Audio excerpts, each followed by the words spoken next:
بارش نہیں آتی، موسم برساتا نہیں، سورج جھلسا دینے والی گرمی پھینکتا ہے، یہ سب کا اثر طبیعتوں پر بھی ہوتا ہے۔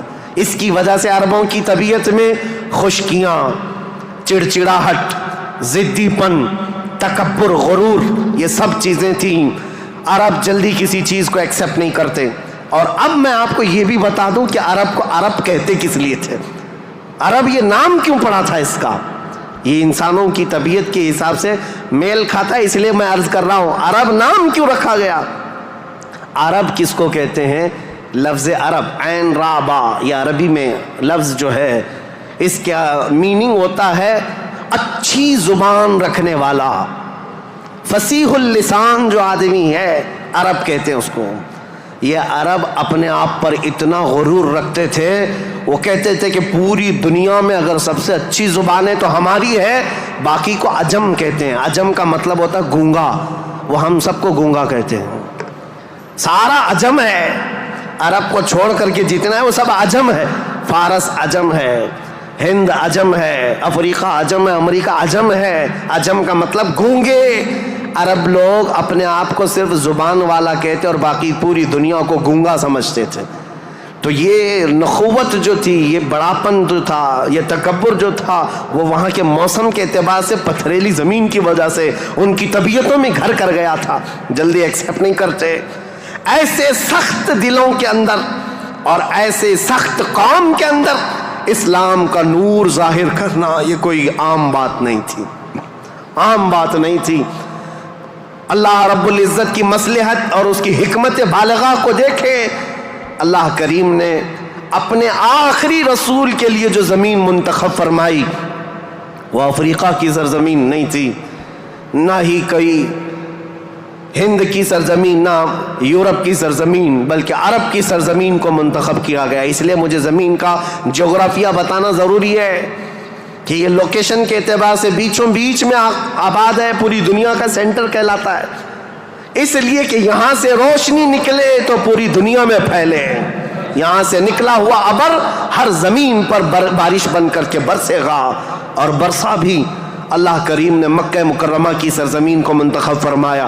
طبیعتیں کیسی تھی، اکھڑ مزاج لوگ تھے، ان کے درمیان میرے آقا کو پیدا کیا اللہ نے، اور رسول کریم صلی اللہ تعالیٰ علیہ وسلم جس دن پیدا ہوئے یہ بی بی آمنہ کا گھر تھا، اور رسول کریم صلی اللہ تعالیٰ علیہ وسلم یتیمی کی حالت میں پیدا ہوئے ہیں، باپ نہیں ہیں، ماں پرورش کرتی رہی۔ عربوں کے رواج کے اعتبار سے دادا کی شفقت بہت زیادہ تھی اپنے پوتے پر، کیونکہ بیٹے عبداللہ بہت محبوب نظر تھے، بڑے پیارے تھے، لیکن جب جوانی میں انتقال کر گئے تو حضرت عبد المطلب کو اس کا بڑا صدمہ تھا کہ میرا سب سے محبوب بیٹا عبداللہ مدینے میں انتقال کر گیا، تو اپنی بہو حضرت آمنہ اپنے پوتے حضور اکرم صلی اللہ تعالیٰ علیہ وسلم کی پرورش میں جی جان لگا دیا، اتنا لگا دیا۔ آپ کو پتہ ہے میرے آقا صلی اللہ تعالیٰ علیہ وسلم کا نام پاک آج کروڑوں مسلمانوں کی آنکھوں کا تارا ہے۔ حضور کا نام جیسے ہی ہم محمد نام لیتے ہیں، ہم انگوٹھوں کو چوم کر کے آنکھوں سے لگاتے ہیں۔ یہ نام پاک عام نام نہیں ہے، اس نام پاک کو بزرگان دین تو ایسے تھے کہ حضرت محمود غزنوی کا نام سنا ہے، ان کے خاص وزیر تھے ایاز، ایاز کے بیٹے کا نام تھا محمد۔ محمود جو ہے سلطان محمود اپنے وزیر کے بیٹے محمد کو بہت پیار کرتے تھے۔ ایک دن جو ہے آپ ایاز کے بیٹے کو محمد کہہ کر نہیں بلا رہے ہیں، بلکہ کہتے اے ابن ایاز، اے ایاز کے بیٹے ادھر آ جا۔ ایاز نے سن لیا، کہا آج سلطان غضبناک ہوں گے، میرے بیٹے کا نام لے کر کے نہیں پکارا، باپ کے نام سے پکارا ہے۔ بعد میں حاضر ہو کر پوچھا سلطان میرے بیٹے سے کوئی خطا ہوئی، آپ خفا تو نہیں ہیں؟ اس کے نام سے نہ پکارتے ہوئے اس کو ابن ایاز کہہ کر پکارا۔ سلطان محمود نے کہا ایاز ایسی بات نہیں، خفا نہیں، بلکہ میں وضو کی حالت میں نہیں تھا، اس لیے تیرے بیٹے کا نام محمد ہے، میں بغیر وضو کے کبھی اس کا نام بھی نہیں پکارتا۔ اور علامہ عبدالرحمن جامی فرماتے ہیں ہزار بار بشویم دہن ز مشک و گلاب ہنوز نام تو گفتن کمال بے ادبیس. یا رسول اللہ ہزار بار میں اپنے منہ کو گلاب کے پانی سے مشک و عنبر کے پانی سے دھو لوں اس کے بعد بھی آپ کا نام پکارنا میں بے ادبی سمجھتا ہوں. یہ علامہ عبدالرحمن جامی. میں بات کیوں کہہ رہا ہوں حضور کے نام کی؟ یہ محمد نام کسی اور نے نہیں حضرت عبد المطلب نے رکھا تھا.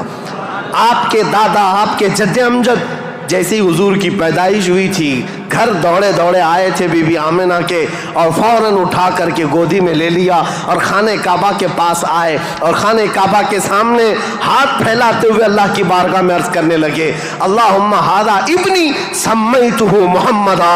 اے اللہ دیکھ یہ میرا بیٹا ہے اور میں نے اس کا نام محمد رکھا ہے. عرب کے بہت سارے لوگ وہاں موجود تھے. یہ نیا نام تھا ان کے لیے. عرب میں جو نام رکھے جاتے ہیں وہ باپ داداؤں کے نام پر چلتے ہیں. وہاں پر نئے نام نہیں رکھتے. خاندانوں کے اپنے خود پرسنل نام چلتے رہتے ہیں. پرٹیکولر نام ہوتے ہیں وہی نام رکھے جاتے ہیں. حضرت عبد المطلب نے نیا نام رکھا تھا تو عرب کے بہت سارے قبیلے آئے اور پوچھا یا عبد المطلب لما سمیتک ابنی ابنک ھذا محمدا. اے عبد المطلب آپ نے لما سمیت ھذا محمدا کیوں آپ نے اس کا نام محمد رکھا ہے؟ تو حضرت عبد المطلب مسکرائے اور کہا تمہیں پتہ ہے محمد کا نام کا مطلب کیا ہے؟ محمد کے میننگ کیا ہے؟ کہا محمد کہتے کسے ہیں؟ محمد اس کو کہتے ہیں جس کی سارے لوگ تعریف کریں. سب سے زیادہ جس کی تعریف کی جائے اس کو محمد کہا جاتا ہے. حضرت عبد المطلب نے کہا میں نے اپنے اس بیٹے کا نام محمد اس لیے رکھا ہے کہ جب بھی کوئی نام لے تو نہ چاہتے ہوئے بھی میرے بیٹے کی تعریف ہو ہی جائے. آج میرے آقا کی شان میں کسی کو گستاخی کرنا بھی ہو میرے آقا کا نام محمد لیتا ہے تو پہلے حضور کی تعریف کر ہی رہتا ہے. وہ کر کے ہی رہتا ہے. عزیزان گرامی وقار حضور اکرم صلی اللہ تعالیٰ علیہ وسلم کو حضرت عبد المطلب نے بڑی شفقت دی. عرب کے مشہور قانون اور وہاں کے دستور کے مطابق کہ عرب لوگ اپنے بچوں کی حفاظت کے لیے یعنی ان کی زبان کی حفاظت کے لیے دیہاتوں میں بھیجتے تھے کہ ان کی زبان محفوظ رہے. شہروں کی زبان جو ہے مکس ہو جاتی ہے. جیسے ممبئی کی زبان اس کا کوئی اتا پتہ نہیں ہے. اس میں یو پی بھی ملا ہوا ہے اور راجستھان بھی ہے گجراتی بھی ہے کرناٹکی بھی ہے. سب ملا کر کے مکس ہو گئی کیونکہ ہر جگہ کے لوگ یہاں پر موجود ہیں. یہ شہر ہے اور شہروں میں ہر علاقے کے لوگ آتے ہیں اپنی اپنی تھوڑی سی باتیں اس میں داخل کر دیتے ہیں اور یہ ایک مکسچر لینگویج بن جاتی ہے اور اس کو پتہ ہی نہیں رہتا اس کی اوریجنل لینگویج کیا تھی. مکہ ایسا تھا کہ ہر جگہ سے لوگ آتے تھے حج کے لیے آتے تھے اور کئی مہینے رہتے تھے. تو کچھ لوگ عربی جانتے نہیں تھے. کوئی فارسی اس میں داخل کر دیا کوئی الگ زبان عبرانی داخل کر دیا سریانی داخل کر دیا. تو وہاں پر زبان کی حفاظت کی بہت ضرورت تھی کیونکہ اس دور میں سب سے بڑا اگر کوئی عہدہ تھا تو زبان کا تھا. زبان جس کی اچھی ہو وہ عرب میں سب سے زیادہ عزت والا تھا. تو اس کے لیے مائیں اپنے بچوں کی زبان کی حفاظت کے لیے بچپن میں ان کی پرورش مکہ میں نہیں کرتی تھی باہر بھیجتی تھی. اس رواج کے چلتے ہوئے 6 مہینے کے بعد حضور صلی اللہ تعالیٰ علیہ وسلم 6 مہینے حضرت آمنہ کی گود میں تھے. پھر وہ حلیمہ سعدیہ کے بخت چمکے نصیبے چمکے کہ وہ دایا تھیں بنو سعد قبیلے کی. طائف سے آگے ایک علاقہ بنو سعد آج بھی موجود ہے. طائف سے 80 کلومیٹر دور وہاں سے وہ آئی تھی. 180 کلومیٹر کا سفر کر کے آئی تھی اور مکہ مکرمہ میں انہوں نے رسول پاک صلی اللہ تعالیٰ علیہ وسلم کو گود لے لیا. تفصیلات میں نہیں بتا رہا ہوں تاریخ ہے کیونکہ ہم مولد شریف میں تفصیلات بیان کرتے ہیں. یہ تاریخ اسلام ہے اس کے لیے میں چلتی مختصر جھلکیاں رکھ رہا ہوں. حلیمہ سعدیہ لے کر گئیں 2 سال پرورش کر کے واپس لے آئیں حضرت آمنہ کے گھر. حضرت آمنہ اپنے نور نظر کو لے کر ساتھ رہتی. جب حضور کی عمر 6 سال کی ہوئی تھی تو 6 سال کی عمر میں حضرت آمنہ مدینہ نکلی کیونکہ ان کا ننیحال بھی تھا اور اپنے شوہر حضرت عبداللہ کی قبر بھی وہاں تھی. انتقال کے بعد سے وہ گئی نہیں تھی. تو اپنے بیٹے کے بڑے ہونے کے بعد حضور صلی اللہ تعالیٰ علیہ وسلم کو لے کر کے وہ مدینہ گئیں ننیحال گئیں اور اس کے بعد یعنی حضور کے ننیحال اور پھر واپسی میں حضرت عبداللہ کی قبر سے ہوتے ہوئے آ رہی تھیں. وہاں کی بیماریاں حضرت آمنہ کو بھی جکڑ لیں. ایسی بیمار ہوئیں کہ ابوا ایک جگہ ہے بدر کے قریب ابوا مدینہ اور مکہ کے بیچ میں حضرت آمنہ وہ زیادہ دیر آگے چل نہ سکیں، وہیں پر آپ کی وفات ہو گئی۔ حضور پاک صلی اللہ علیہ وسلم کی عمر پاک 6 سال کی ہے۔ خود رسول محترم صلی اللہ علیہ وسلم نے اپنے ہاتھوں سے اپنی ماں کو دفن کیا۔ حضور کے ساتھ اس وقت آپ کے والد کی ایک کنیز تھیں ام ایمن، یہ ساتھ رہتی تھیں، اور بس حضور صلی اللہ تعالیٰ علیہ وسلم واپس مکہ جب آئے، حضرت عبد المطلب کو جیسے پتہ چلا کہ حضرت عبداللہ کی بیوی آمنہ بھی انتقال کر گئیں، وہ فرط غم میں، جوش غم میں حضور صلی اللہ تعالیٰ علیہ وسلم کو ایسے قریب کر لیے کہ ایک لمحے کے لیے بھی اپنے آنکھوں سے اوجھل نہیں ہونے دیتے۔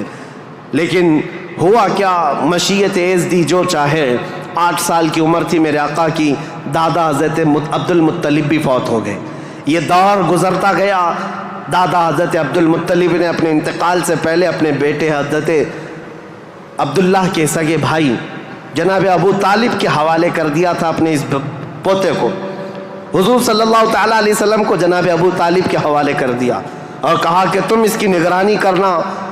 تو جناب ابو طالب نے ایسی نگرانی کی کہ ابو طالب کے گھر میں بیٹے تو ہوئے، ان کے بیٹے عقیل ہیں، ان کے بیٹے جعفر ہیں، ان کے بیٹے حیدر کرار، علی و مرتضیٰ ہیں، لیکن حضور صلی اللہ تعالیٰ علیہ وسلم کی پرورش میں ایسا کمال کا کردار ادا کیا کہ اپنے بیٹوں کو بھی کچھ نہیں سمجھتے حضور کے آگے، حضور اکرم صلی اللہ علیہ وسلم کے آگے۔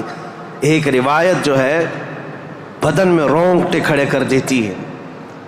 میں آج بھی بحث نہیں کروں گا ایمان ابو طالب کے متعلق، ہمارا قط الآراء بحثوں میں سے ہے، ہمارا ٹاپک آج تاریخ اسلام ہے، لیکن ان کی پرورش کا انداز ایسا تھا۔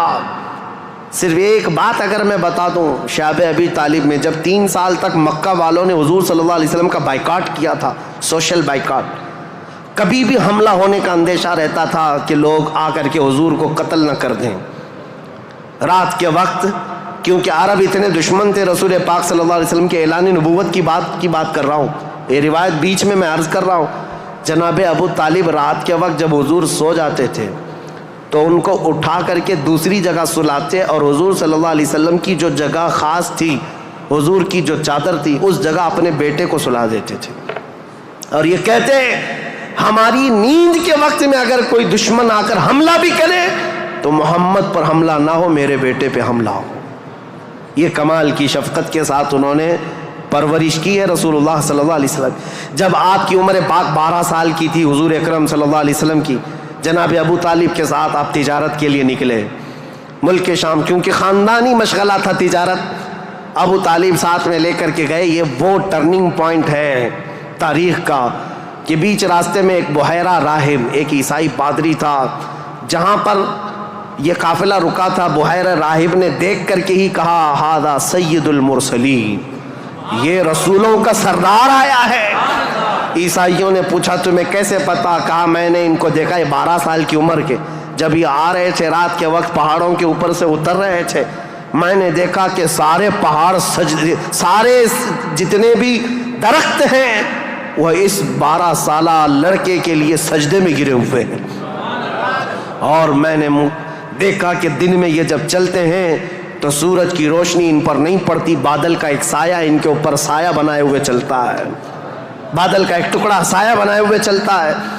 یہ بحیرہ راہب نے ابو طالب کو بلا کر پوچھا یہ کون ہے؟ کہا میرا بھتیجا ہے۔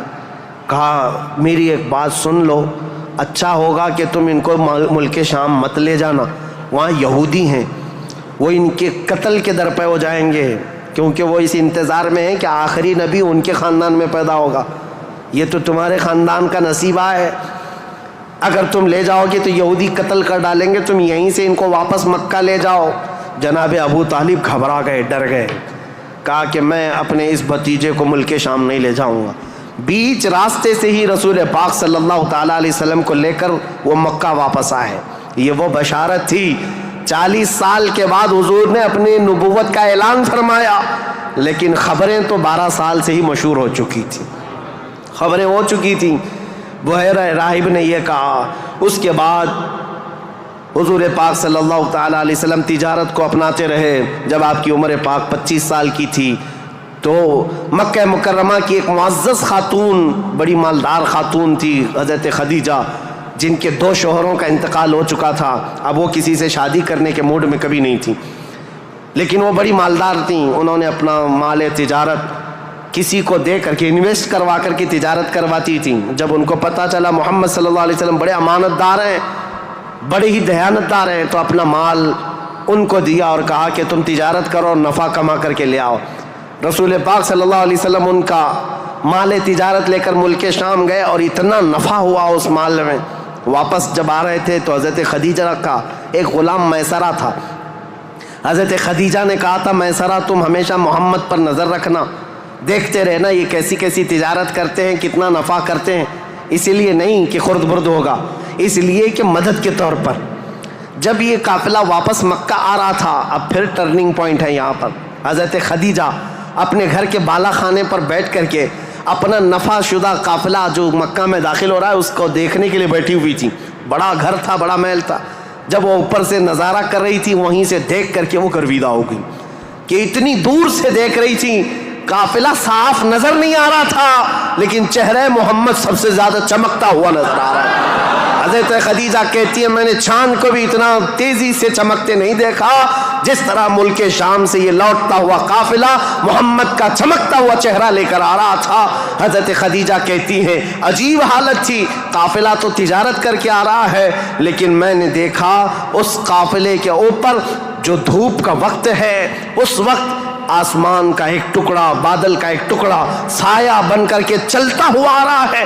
جس طرف محمد جا رہا ہے اس طرف وہ ٹکڑا بھی چلتا جا رہا ہے. آگے پیچھے نہ جانے کون سی مخلوق چل رہی تھی. حضرت خدیجہ کا دل یہیں سے بے قرار ہوا. ملک شام سے تجارت کر کے واپس آنے کے بعد، جبکہ حضرت خدیجہ کی 2 شادیاں آلریڈی ہو چکی تھی، انتقال ہو چکے ان کے شوہروں کے، 40 سال کی عمر ہو چکی تھی، شادی کرنے کا کوئی خیال نہیں تھا.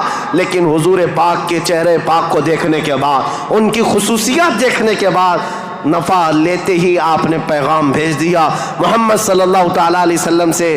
کہا کیا آپ مجھ سے نکاح کرنا چاہیں؟ وہ روح محمد صلی اللہ تعالیٰ علیہ وسلم کی گرویدہ خاتون، ان کا پیغام پہنچتے ہی رسول پاک صلی اللہ تعالیٰ علیہ وسلم نے خود سے قبول نہیں کیا، اپنے چچاؤں اور پھوپھیوں کے درمیان اس مسئلے کو رکھا.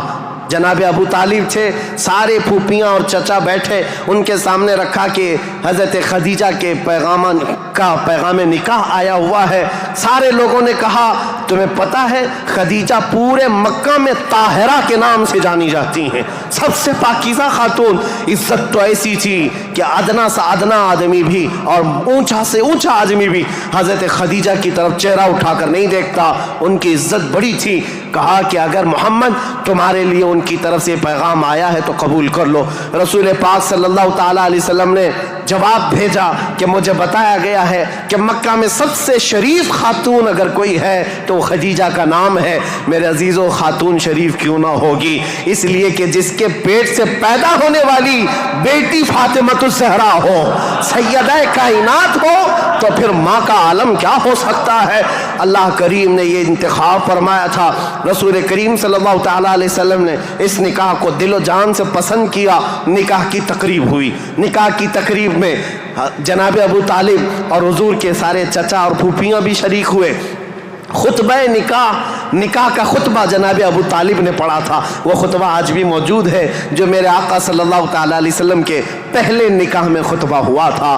اس خطبے کے بعد نکاح مقرر ہونے کے بعد رسول کریم صلی اللہ تعالیٰ علیہ وسلم کی یہ شریک حیات، یہ رفیق حیات، یہ محبوب رب العالمین سیدہ خدیجہ حضور کی ایسی وفا شعار خاتون بن کر کے رہی کہ اللہ کی قسم آج بھی پوری روئے زمین پر جو میرے آقا کی اولاد سادات کے نام سے جانی جاتی ہیں وہ کہیں اور نہیں، وہ خدیجہ کی بیٹ سے پیدا ہونے والی اولاد ہے. حضرت خدیجہ کے بطن سے میرے آقا کی 6 اولاد ہوئیں، 3 بیٹے اور 3 بیٹیاں. رسول کریم صلی اللہ تعالیٰ علیہ وسلم کی 6 اولاد کی ماں حضرت خدیجہ ہیں. یہ بڑی الفت و محبت کی زندگی گزری ہے میرے آقا صلی اللہ علیہ وسلم کی. لیکن جب میرے آقا کی عمر پاک 50 سال کی ہوئی اور حضرت خدیجہ کی عمر اس وقت تقریباً آپ اندازہ کر سکتے ہیں 25 سال زیادہ تھی، 75 سال کی خاتون تھی.